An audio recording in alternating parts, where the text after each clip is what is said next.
અમદાવાદમાં દીપડાએ ભારે કરી. હવે આખો મામલો છે શું?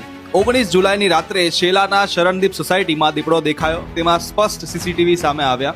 વન વિભાગ દ્વારા ત્યાં ટીમ તૈનાત કરાઈ અને તપાસ શરૂ કરવામાં આવી, જેમાં દીપડાના પગલા પણ મળ્યા એટલે પુષ્ટિ થઈ અને ત્યાં દીપડો પકડવાની કામગીરી શરૂ કરાઈ. બીજા દિવસે ઝુંડાલ ચાંદખેડાનો એક ફોટો વાયરલ થયો, પણ તપાસમાં સામે આવ્યું કે ત્યાં આગળ દીપડો હોવાની કોઈ પાક્કી પુષ્ટિ થઈ નથી. 22 જુલાઈએ સવારે શેલામાં ગ્રીન સિટી પાસે એક ગાડી નીચેથી દીપડો નીકળતો હોય તેવા વિડીયો વાયરલ થયા, પણ વન વિભાગની તપાસમાં સામે આવ્યું કે દીપડો નહીં પરંતુ બિલાડી હતી અને સ્થાનિકોએ દીપડો સમજીને આ વિડીયો વાયરલ કર્યો. એટલે ચાંદખેડા અને ગ્રીન સિટીમાં દીપડો હોવાની કોઈ સત્તાવાર પુષ્ટિ થઈ નથી. અત્યાર સુધી માત્ર 19 જુલાઈએ જે શરણદીપ સોસાયટીમાં જે દીપડો દેખાયો હતો એ જ પુરવાર થયું છે. એ બાદ ક્યાંય પણ દીપડો દેખાયાના પાક્કા પુરાવા નથી.